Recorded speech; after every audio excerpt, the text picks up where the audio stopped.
Salut à tous, bienvenue dans l'Antre. On se retrouve effectivement aujourd'hui pour une vidéo de présentation du nouveau Rudis Acta Non Verba. Des actes et non pas des paroles, bien sûr. Hein. Je remercie Pierre-Louis chez Skyway ainsi que Julien de Destockage Games, grâce à qui je peux vous présenter ces répliques aujourd'hui. Vous pouvez même doublement remercier Destockage Games parce que vous avez dans la description un code promo pour ces Rudis Acta Non Verba. Vous vous souvenez, il y a à peu près un an, je vous présentais les Rudis premiers du nom. Donc c'était les Rudis 3, Rudis 6 et Rudis 11. Là, on va avoir les Rudis 2, Rudis 5 et Rudis 10. Ils sont disponibles entre 170 et 190 € dans toutes les bonnes crèmeries. Et il s'agit toujours d'une base 1911 fabriquée par Kajiworks. Donc une base CO2.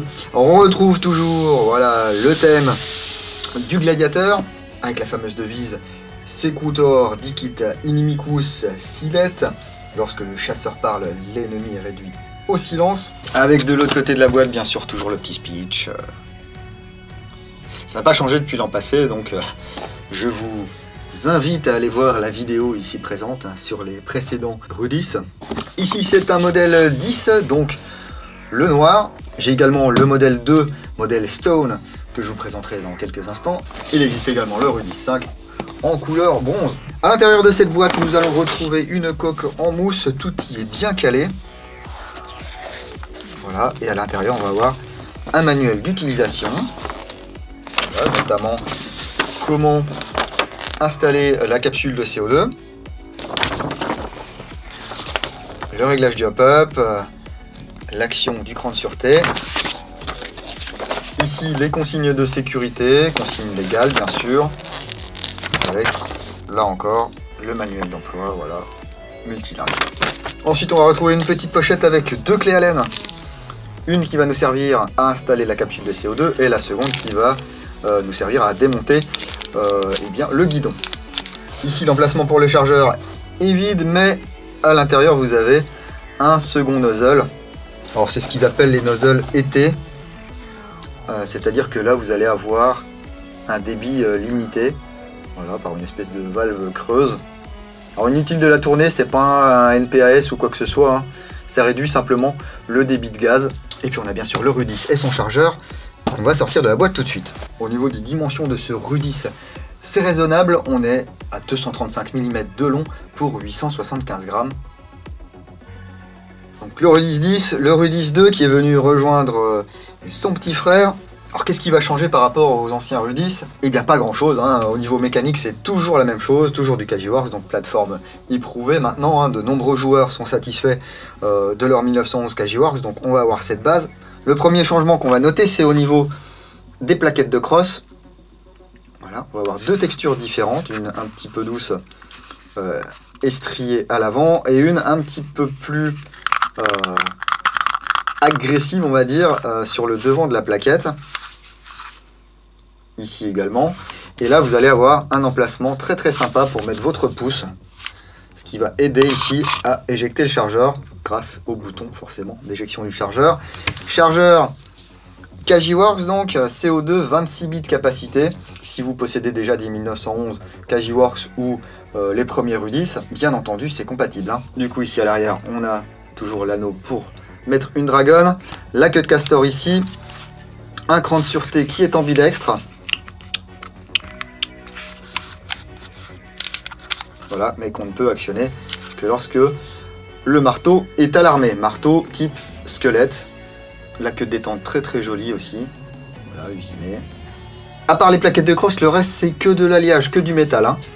La finition semble encore meilleure que les Rudis premiers du nom. Donc ici, Made in Taiwan, le numéro de série.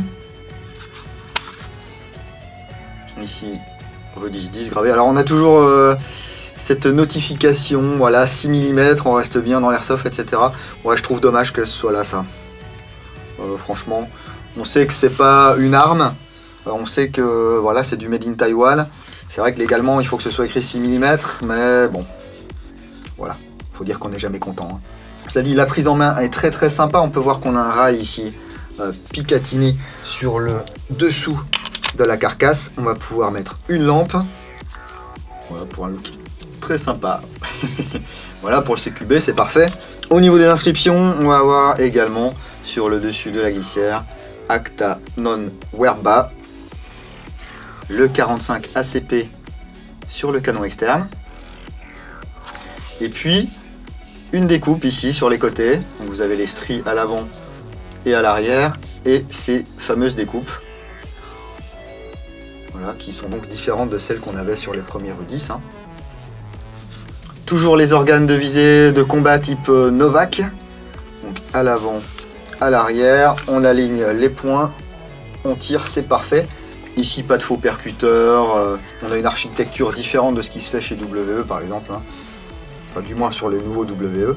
Et puis ici un canon externe avec un protège-filetage, 14 mm, voilà, counterclockwise, anti-horaire, ou CCW si vous préférez, avec un petit joint torique ici, ce qui va vous permettre d'installer un modérateur de son comme je l'ai fait ici sur le modèle Stone. Ouais, j'avais pas plus petit, alors vous pouvez mettre aussi ce genre de truc par exemple, ou je vais recevoir bientôt normalement des traceurs un petit peu plus petits, donc ça sera un petit peu plus discret que ça, parce que là vous voyez, pour viser c'est un peu compliqué. Alors je sais, vous vouliez voir le modèle bronze, simplement le modèle bronze je ne l'ai pas, voilà.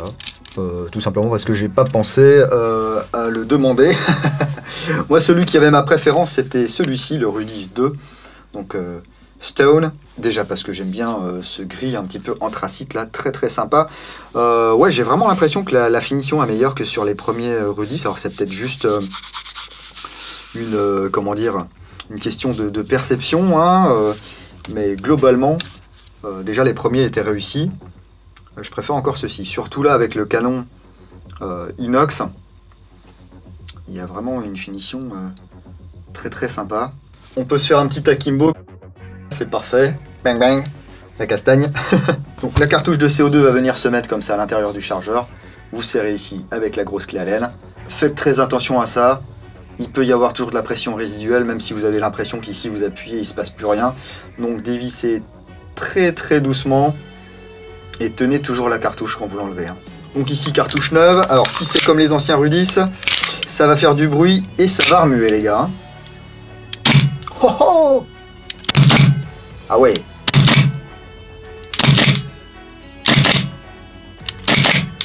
La détente est très agréable. Vous voyez ici le mur arrive très très vite. Bim. Il n'y a pas d'over travel. Le reset arrive relativement rapidement. Par contre, après, il faut rappuyer un petit coup.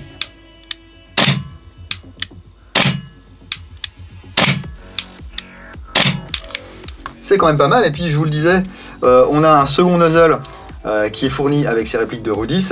On va voir un petit peu ce que ça change au niveau de la vélocité.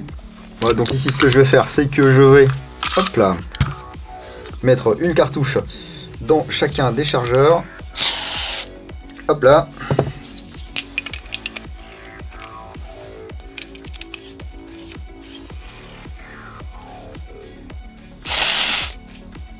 Hop, faut aller plus vite que moi. Si vous n'êtes pas derrière une caméra, c'est toujours plus facile. Je mets ça là pour l'instant. Et puis on va voir un petit peu ce qu'il y a là-dedans. Donc le démontage, c'est toujours comme sur les 1911 classiques, on va dire. Ici on aligne. Par contre, on n'a pas beaucoup de grip pour faire sortir l'arrêtoire de culasse. Voilà qui est fait. On peut balancer l'ensemble vers l'avant. Ici, une petite vue de la méca, même si ça vous dit jamais trop grand chose. Voilà, c'est du Kajiworks. Ici, on va retrouver la molette de réglage du hop-up. J'enlève la tige guide, le ressort récupérateur, la cale interne. La bague du canon devant peut être un petit peu difficile à faire sortir. Et il n'y a pas l'outil comme sur les 1911 Tokyo Marui pour faire tourner la bague. Donc soit on le fait à la main en insistant un petit peu, soit on trouve un petit outil ou une cale ou quelque chose. Donc là c'était un petit peu collé, voilà. Maintenant je peux sortir l'ensemble canon interne, canon externe, bloc hop-up. Vous voyez, tout est en métal. Ici on peut voir un petit peu mieux la molette d'ajustement du hop-up. Voilà. Ici on peut séparer le tout. Canon en laiton. On verra ensemble dans la review complète sur l'entre-le-blog les dimensions de ce canon. Voilà, ici la patte d'appui. Et puis ici le nozzle, donc il va falloir changer parce que je vais laisser le nozzle hiver dans le noir et puis mettre le nozzle été bien dans le gris afin qu'on puisse voir la différence. Hein. Ici je vais dévisser.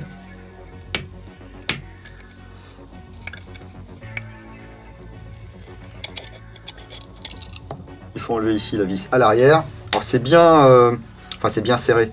Ça tient bien parce qu'ils ont mis du frein filet, hein, donc n'hésitez pas vous à remettre du frein filet lorsque vous referez votre montage. Voilà, en tout cas ça a l'air solide. Hein. N'hésitez pas à commenter hein, si vous avez du Kajiworks ou si vous avez eu les Rudis. Dites-moi ce que vous en pensez. Moi les retours que j'ai eus étaient vraiment très bons sur ces répliques de Rudis. Hein. Donc attention au ressort ici. Voilà. Ça c'est pareil, ça a l'air assez robuste. Hein. Et là donc on va faire sortir l'ancien nozzle. Vous voyez la différence de diamètre hein, entre les deux. Le nozzle, soi-disant nozzle été. On s'est bien lubrifié. Ensuite on remet le ressort. Et comme je vous l'expliquais il n'y a pas longtemps sur une vidéo, moi du coup je le remets comme ceci. Ça évite que le ressort tombe. On revisse ici.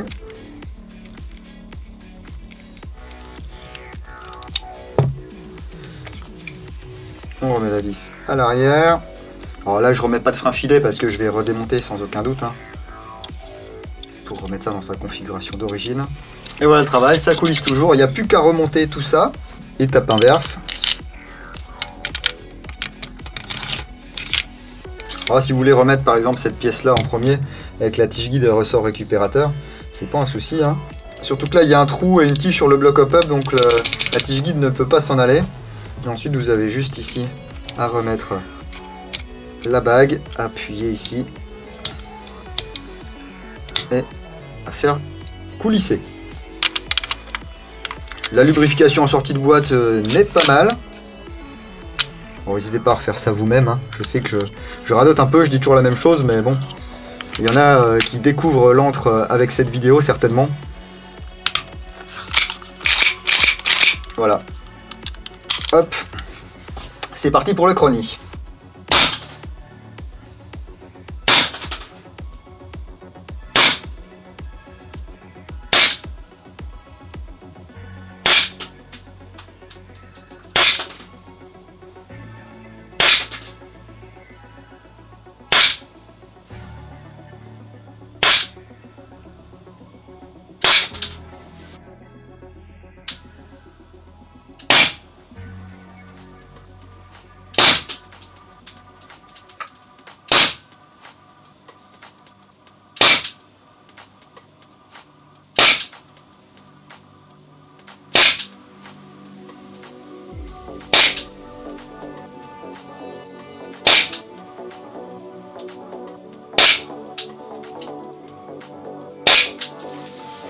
Hop, donc vous voyez là il fait à peu près 21,5 degrés dans l'antre.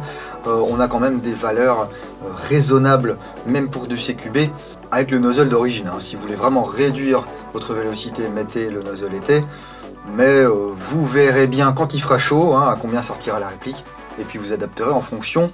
Ça permet dans tous les cas d'avoir un nozzle de rechange au cas où. Mais souvenez-vous, si vous avez le moindre problème avec ces Rudis, n'hésitez pas à contacter votre SAV au lieu de faire les trucs dans votre coin. Hein. J'en ai terminé avec la présentation de ces Rudis Acta Non Werba de chez Secutor Arms. Merci encore à Skyway et à Destockage Games qui m'ont fourni les répliques afin que je puisse vous montrer ça. Je vous rappelle le prix, on est entre 170 et 190 €. N'hésitez pas à me dire ce que vous pensez, encore une fois, de ces répliques. Je vais profiter de la météo dégueulasse pour faire les photos. Dès que ça s'éclaircit un petit peu, j'irai faire les tests de tir. Et puis on se retrouvera sur le site l'entredudingo.com pour la review complète de ces Rudis. N'oubliez pas également le petit code de réduction que vous avez dans la description de la vidéo. Et moi je vous dis à bientôt dans l'Entre du Dingo. Bisous.